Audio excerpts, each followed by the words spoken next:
আগুন আর বরফের দেশ আইসল্যান্ড। আইসল্যান্ড নামটি শুনলেই আমাদের চোখের সামনে ভেসে ওঠে বরফ আচ্ছাদিত একটি জায়গার দৃশ্যপট। পৃথিবীর বিভিন্ন দেশ নানা প্রজাতির প্রাণীর জন্য বিখ্যাত হলেও আইসল্যান্ড কয়েকটি প্রাণী না থাকার জন্য বিখ্যাত। যেমন আইসল্যান্ডে কোনো সাপ, মশা এবং বিষাক্ত মাকড়সা নেই। বিগত কয়েক বছরে আইসল্যান্ড বিশ্বের জনপ্রিয় পর্যটন গন্তব্যে পরিণত হয়েছে। প্রাকৃতিক বৈচিত্র্য ছাড়াও আইসল্যান্ডে আরও বহু বৈশিষ্ট্য আছে, যার কারণে দেশটিকে সমগ্র পৃথিবী থেকে আলাদা করা যায়। ইউরোপ মহাদেশের একটি দ্বীপরাষ্ট্র আইসল্যান্ড। দেশটি ইউরোপ ও আমেরিকা মহাদেশের মধ্যবর্তী অঞ্চলে উত্তর আটলান্টিক মহাসাগরে অবস্থিত। অতীতে আইসল্যান্ড ডেনমার্কের উপনিবেশ ছিল। 1904 সালে দেশটি স্বাধীনতা অর্জন করে। আইসল্যান্ডের পার্শ্ববর্তী দ্বীপ গ্রিনল্যান্ডকে উত্তর আমেরিকার অংশ ধরা হলেও আইসল্যান্ড ইউরোপের অন্তর্ভুক্ত, যদিও ইউরোপের মূল ভূখণ্ড থেকে এর দূরত্ব প্রায় 1000 কিলোমিটার। কিন্তু ইউরোপের সাথে আইসল্যান্ডের ভৌগোলিক, ঐতিহাসিক, রাজনৈতিক, সাংস্কৃতিক এবং ভাষাগত মিল থাকার কারণে দেশটি ইউরোপের অংশে পরিণত হয়েছে। বহু আগ্নেয়গিরির অগ্নুপাত থেকে সৃষ্ট আইসল্যান্ডের দৈর্ঘ্য 485 কিলোমিটার এবং প্রস্থ 360 কিলোমিটার। এই দ্বীপের আয়তন 1,03,000 বর্গ কিলোমিটার। আয়তনের দিক থেকে দেশটি বাংলাদেশের চেয়ে একটু ছোট, কিন্তু জনসংখ্যায় বাংলাদেশের তুলনায় খুবই কম। আইসল্যান্ডে মাত্র 3,64,000 মানুষ বসবাস করে।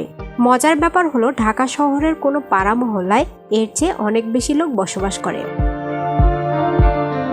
ইউরোপ মহাদেশের অন্তর্ভুক্ত হলেও আইসল্যান্ড ইউরোপীয় ইউনিয়নের সদস্য নয়।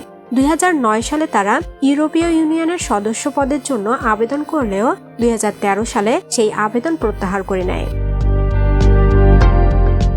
ভৌগোলিক উত্তর মেরুর নিকটবর্তী অন্যান্য দেশের সাথে আইসল্যান্ড নর্ডিক কান্ট্রিজ বা নর্ডীয় রাষ্ট্রসমূহের অন্তর্ভুক্ত। নর্ডিক রাষ্ট্রগুলো হল Iceland, Finland, Greenland, Norway, Sweden এবং ডেনমার্ক। এদের মধ্যে আবার শেষের 3টি দেশকে একত্রে বলা হয় স্ক্যান্ডিনেভিয়া অঞ্চল। আইসল্যান্ড পৃথিবীর সুমেরু বা উত্তর মেরুর খুব কাছে অবস্থিত। সেজন্য পৃথিবীর সবচেয়ে উত্তরে থাকা মানব বসতিগুলোর একটি আইসল্যান্ড। এখানে শীতকালে দীর্ঘ রাত এবং গ্রীষ্মকালে দীর্ঘদিন হয়ে থাকে। এখানকার ডিসেম্বরে প্রায় 24 ঘন্টা রাত এবং জুন মাসে প্রায় 24 ঘন্টা দিন। তখন মাঝরাতেও সূর্যের দেখা পাওয়া যায়, আর একেই বলা হয় মিডনাইট সান বা নিশীথ সূর্য। আইসল্যান্ডের রাতের প্রকৃতির আরেকটি গুরুত্বপূর্ণ বৈশিষ্ট্য হলো অরোরা বা মেরুজ্যোতি।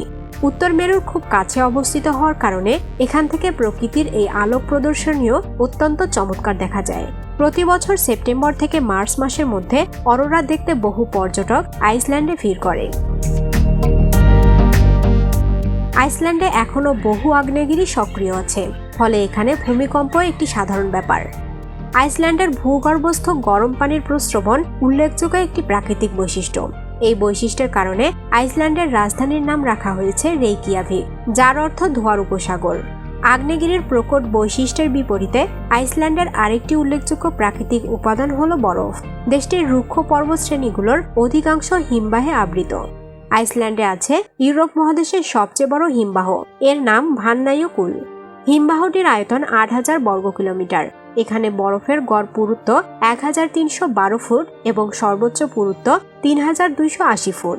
সবচেয়ে বড় এই হিমবাহ সহ আইসল্যান্ডের আয়তনের 11% বরফে ঢাকা রয়েছে। আইসল্যান্ড একটি রুক্ষ দেশ। এই দ্বীপের 4 ভাগের 3 ভাগ অঞ্চল উদ্ভিদ জন্মানোর অযোগ্য, ফলে এই দেশে চাষাবাদের পরিমাণ খুবই কম। এখানকার লোকেরা আদি ও প্রধান পেশা মৎস্য শিকার। আধুনিক মৎস্য শিল্প গড়ে ওঠার পর থেকে দেশটির অর্থনৈতিক অবস্থার পরিবর্তন হতে থাকে। তারা খুব টেকসই পদ্ধতিতে জীববৈচিত্র্য সংরক্ষণ করেই মৎস্য শিকার করে, যাতে করে তাদের সামুদ্রিক মৎস্য সম্পদ একেবারে নিরাশ না হয়ে যায়। আইসল্যান্ড ইউরোপীয় ইউনিয়নের সদস্য হতে না চাওয়ার এটাই একটা অন্যতম দিক, কারণ তারা ইউরোপীয় ইউনিয়নের সদস্য হলে অন্যান্য ইউরোপীয় দেশ তাদের সমুদ্র সীমায় মাছ ধরার বৈধতা পাবে, আর ইউরোপীয় দেশগুলো অবাধে সামুদ্রিক মৎস্য শিকারের জন্য কুখ্যাত। আইসল্যান্ড পৃথিবীর সবচেয়ে নবীন ভূখণ্ডগুলোর মধ্যে অন্যতম। সে কারণে দ্বীপটি সর্বশেষ মানব বসতি স্থাপন করা অঞ্চলগুলোর মধ্যে সবচেয়ে উল্লেখযোগ্য। প্রায় 1200 বছর আগে নরওয়ের ভাইকিংরা অপ্রত্যাশিতভাবে দ্বীপটি আবিষ্কার করেছিল। এরপর ভাইকিং নাবিক ও অভিযাত্রীরা আইসল্যান্ডে বসতি স্থাপন করতে শুরু করে। আইসল্যান্ডবাসী তাদের ভাইকিং ঐতিহ্য নিয়ে বেশ গর্বিত, কারণ তাদের অনেকেই সরাসরি ভাইকিংদের বংশধর। তারা এখানে ঘাঁটি গেড়ে গ্রিনল্যান্ড ও উত্তর আমেরিকায় অভিযান পরিচালনা করত। ভাইকিংরাই নরওয়ে ও গ্রিনল্যান্ড দ্বীপটির নামকরণ করেছে। আইসল্যান্ডের লোকেরা সেই ভাইকিংদের যুগ থেকে এখন পর্যন্ত নানা রকম দৈত্য দানবের অস্তিত্বে বিশ্বাস করে। তাদের বিভিন্ন লোকগাথায় বহু রাক্ষস কক্ষসের গল্প রয়েছে।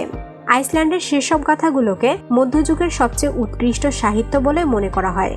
13 শতক থেকেই এই অঞ্চলে ব্যাপক সাহিত্যের চর্চা হয়ে আসছে। আধুনিক কালেও তারা শুধু অনেক বেশি বই পড়ে না, বরং লেখেও। মজার ব্যাপার হলো আইসল্যান্ডের প্রতি 10 জনের একজন তাদের জীবনে অন্তত একটি বই প্রকাশ করে। ভৌগোলিকভাবে অত্যন্ত সক্রিয় অঞ্চলে অবস্থিত হওয়ার কারণে আইসল্যান্ডে বহু আগ্নেয়গিরি রয়েছে। জিওথার্মাল বা মাটির নিচে আগ্নেয় উপাদানের কারণে এখানকার পুকুর ও ঝর্ণার পানি প্রাকৃতিকভাবে গরম হয়ে থাকে। এসব উৎস প্রস্রবণে গোসল করা ছাড়া আইসল্যান্ড ভ্রমণ যেন অসম্পূর্ণ থেকে যায়। সমগ্র দেশ জুড়ে বিভিন্ন জায়গায় বিভিন্ন আকারের গরম পানির প্রাকৃতিক সুইমিং পুল সারা বছর সচল থাকে।